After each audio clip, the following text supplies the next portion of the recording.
Keabadian memang milik Tuhan, tapi toh ada juga beberapa hal di dunia yang begitu mendarah daging, jadi kayak kekal selamanya. Represi perempuan dalam sosial masyarakat Indonesia misalnya. Dalam film terbaru, Before Now and Then, dalam kurung Nana, sutradara Kamila Andini menggambarkan bagaimana hal tersebut bertumbuh seperti jadi tradisi, bahwa perempuan dulu, kini, dan hingga nanti harus menyimpan siapa diri mereka, luka-luka hati mereka, di balik tuntutan untuk tampil lemah lembut dan patuh sesuai fitrah sebagai seorang ibu dan istri. Persoalan ini dituturkan oleh Kamila bukan dalam ledakan emosi, melainkan dengan sama restrainnya. Film ini seperti perempuan Indonesia, tampil elok dan menghanyutkan, tapi dengan satu perasaan tragis di baliknya. Kesan yang ketika ditranslasikan ke dalam bahasa sinema, menjelma menjadi satu hal lagi di dunia yang bakal hidup selamanya, yaitu sebuah excellency.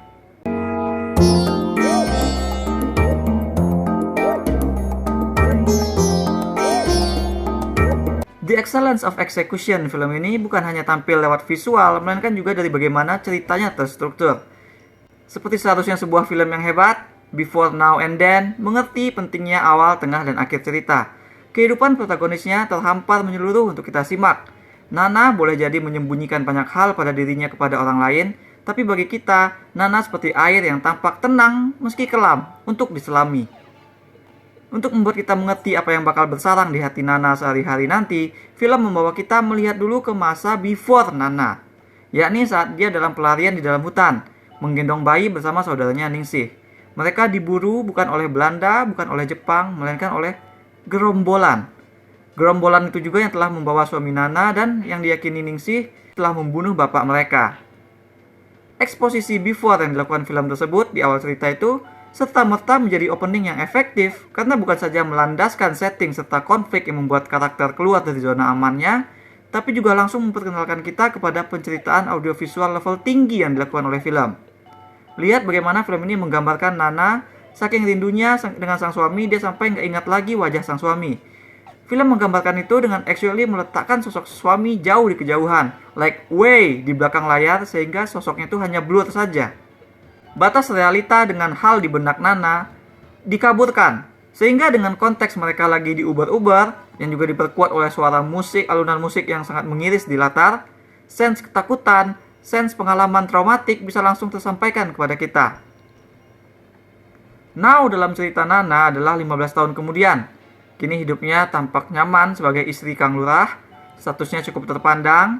Anaknya sekarang bukan cuma satu, tapi ada 4, dan yang paling dekat dengan Nana adalah gadis cilik bernama Dais. Nah, gak satu pun tapi dari Dais ataupun Kang Lurah yang tahu, yang mengerti bahwa perempuan yang mereka sebut istri dan ibu itu, yang melayani dan mengasihi mereka itu, masih terus dibayangi sebenarnya oleh kejadian di masa lalu. Briliannya film ini memang terutama datang dari bagaimana Nana dimainkan oleh Happy Salma. Itu ekspresinya tuh sekilas tampak teduh dan tenang terus gitu. Tapi sebenarnya Happy Salma memainkan Nana ini dengan sangat konten. Ya kan? Dari ekspresinya, dari bagaimana dia bergerak, bahkan dari bahasanya. Semua aspek Nana adalah treatment khusus yang dilakukan untuk menguatkan gambaran jiwa yang terkurung yang dirasakan oleh Nana. Ternyata memang judulnya nggak bohong. Keseluruhan Before Now and Then adalah Nana. Adalah bagaimana Nana berurusan dengan kehilangan, dengan ketakutan, dengan keterbatasan yang bakal terus bersama dirinya selamanya. Nah, sesuai dengan latar tempat, film ini menggunakan dialog full bahasa Sunda. Jadi kan bahasa Sunda tuh ada tingkatannya tuh, ada yang halus, ada yang kasar. Nah, film menggunakan itu untuk memperkuat gejolak perasaan yang dialami oleh karakter. Intensitasnya dipakai, sehingga percakapan jadi hidup. Anak-anak akan terdengar seperti anak-anak. Perempuan yang ngobrol dengan suaminya akan terdengar berbeda dengan saat dia ngobrol dengan diri sendirinya di malam hari gitu. Kemudian bahasa itu lantas diperkuat oleh ekspresi. Di aspek ini memang film sedikit ambil resiko. Ya kan, jadi lantaran si Nana ini separuh awal itu dia masih berkubang di perasaan terkukung. Ya kan? Jadi dia memang bisa tampak melelahkan bagi penonton yang capek ngeliat dia bermuram-muram dan berhening terus. Penawar dari Nana akan hadir di pertengahan film dalam wujud karakter Maino yang diperankan oleh Laura Basuki, yang totally berkebalikan dengan Nana.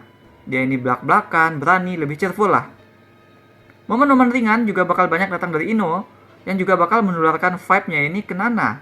Hubungan antara Nana dan Ino jadi salah satu relationship penting dalam cerita.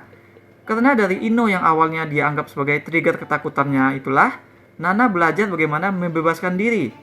Well, at least membebaskan diri dalam perasaannya sendiri gitu. Jadi tentu ada alasannya kenapa Laura Basuki yang dipilih sebagai Ino. Karena karakter itu bagi Nana awalnya adalah manifestasi dari kehilangannya dulu.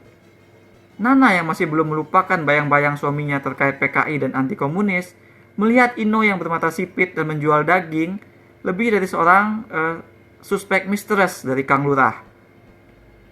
Oke, memang di iklim yang lagi tren soal pelakor, memang mudah melihat persoalan mereka sebagai perselingkuhan. Tapi sungguh film ini lebih dari itu. Ketakutan Nana bahkan bukan benar-benar soal ia diselingkuhin, melainkan lebih kepada kehilangan keluarganya lagi, kehilangan anaknya lagi. Relationship yang lebih penting di film ini daripada Nana dan Ino yang akhirnya jadi temenan begitu Nana sadar betapa kuatnya Ino sebagai perempuan Cina di masa hidup mereka, adalah relationship antara Nana dengan Dais, yang membawa penyadaran bahwa konflik Nana adalah generational, bahwa masalah itu akan turun-temurun, bahwa perempuan akan selalu ditindas mau itu di zaman Belanda, zaman Jepang, ataupun zaman-zaman lain. Salah satu adegan favoritku adalah saat Nana sisiran dengan si Dais. Setelah sebelumnya dia menyisiri rambut si Kang Lurah, yang waktu itu feelnya kan sangat calm, sangat tenang. Tapi saat menyisir dengan Dais, ada sesuatu gejolak di sini. Jadi Dais menanyakan kenapa perempuan itu rambutnya panjang tapi harus disanggul. Dan Nana menjawab bahwa itu adalah simbol perempuan itu menyimpan rahasia. Ibu dan anak itu lantas berbagi rahasia, lalu sepeninggal Dais, Nana melihat konde, dia tuh kayak sedih mengenang masa lalunya, lalu dia menggunakan konde itu cepat-cepat dan menguatkan diri. Nah, gestur Nana menguat-nguatin diri di depan cermin itu really gets me. Bahwa untuk keluar rumah aja perempuan seperti Nana harus membebat perut, berdandan, menyanggul rambut. Kan inilah bentuk represi yang paling dalam kehidupan terkecil gitu. Makanya adegan-adegan Nana dengan Ino terjun bebas ke sungai, merokok dengan pakaian dalam, jadi menyentuh sekali bagi penonton. Karena itulah momen ketika karakter perempuan bisa menjadi diri mereka sendiri. Nggak ada lagi rahasia gitu. Camilla menonjolkan cerita lewat simbol visual dan gerak dalam usaha membuat cerita itu lebih dalam secara personal. Daripada mengatakan film ini kuat referensi dari karya orang luar, aku lebih suka menyebut film ini adalah film Camilla yang paling mirip dengan film bapaknya. Aku merasa film ini adalah companion dari Kucumbu Tubuh Indahku karya Garin Nugroho. Karena di situ Garin juga bercerita tentang trauma masa lalu tergambar dalam gerak tubuh, terpetakan dalam tubuh pria yang menjadi feminim. Nah, kisah Nana ini menilik permasalahan tersebut dari sudut perempuan. Bagaimana pembatasan diri perempuan saat mereka bahkan tidak bisa bebas mengekspresikan trauma, juga membatasi gerak mereka pada akhirnya. Dalam film Before Now and Then, Camilla membatasi gerak-gerak aktornya untuk menguatkan kesan tersebut. Akan ada banyak adegan yang terasa kayak terlalu frame in, kayak terasa terlalu teatrikal, demi menyampaikan karakter yang secara inner terbelenggu tersebut. Perbandingan yang menarik perhatianku juga adalah gerak slow motion yang dilakukan film ketika Nana pertama kali mengikuti Ino. Jadi dia melihat punggung Ino dari belakang saat mereka tuh di gudang daging. Saat itu mereka belum kenal, dan itu dilakukan slow motion. Nah, nantinya di pertengahan film ada gerak cepat ketika si Nana menatap punggung Ino yang ingin meloncat dari tebing ke sungai. Nah, ini kan permainan gerak, perbandingan dari permainan gerak. Jadi sebenarnya film ini tampil balance dengan gak lantas menjadikan karakter laki-laki sebagai antagonis. Justru penjahatnya di sini adalah sistem yang mungkin tidak bisa dilawan. Bagaimana masyarakat akan selalu menganggap PKI sebagai penjahat misalnya. Bagaimana perempuan bakal terus harus nurut dan sebagainya. Yang diadakan film ini yaitu perbandingan. Pada laki-laki represi tentu juga ada, tapi itu jadi problem yang harus segera diluruskan. Tapi bagi perempuan, represi dan opresi adalah tradisi yang bakal terus berlanjut. Ini perbandingan utama yang jadi gagasan film. Tentunya selain gerak, bahasa, dan ekspresi, ada aspek surrealis yang gak ketinggalan. Film ini punya adegan-adegan mimpi, punya musik biola yang bisa ngasilin perasaan berbeda setiap kali muncul, dan bahkan ada karakter misterius. Nah, di film ini Nana akan berjumpa dengan perempuan muda yang diperankan oleh Arawinda Kirana, yang muncul setiap kali ada sesuatu yang berhubungan dengan anak-anak. Aku pikir karakter ini adalah manifestasi ingatan Nana akan anaknya yang tewas. Dan nanti setelah dia juga kehilangan Dais, baru si karakter misterius si Arawinda ini hadir sebagai Dais. dia berbisik-bisik seperti Dais kepada Nana, ya kan? Dia berbisik-bisik seperti Ino berbisik-bisik kepada Nana. Nah, inilah yang mengantarkan kita kepada then, bahwa Nana posisinya nggak banyak perbaikan di akhir, tapi sekarang dia tidak lagi senelangsa di awal cerita. Then juga menanyakan balik kepada kita, bagaimana sekarang? Jadi pesan atau statement film ini mirip dengan yang disampaikan Camilla di film Yuni, bahwa perempuan hanya punya perempuan lain sebagai penawar rasa terkukung, bahwa sistem yang mendikte posisi perempuan sudah terlanjur mendarah daging. Bedanya di film kali ini, Camilla menumpahkan unek-unek itu ke dalam presentasi yang lebih teknis atau ya yang lebih artsy lah. Mungkin sekilas tampak berat, tapi ini adalah cerita yang pengen kita tonton berulang-ulang, aku yakin. Karena bukan sekedar untuk menebak maksudnya loh, melainkan juga karena cerita ini dihadirkan sebagai perjalanan personal karakter yang mudah terkoneksi.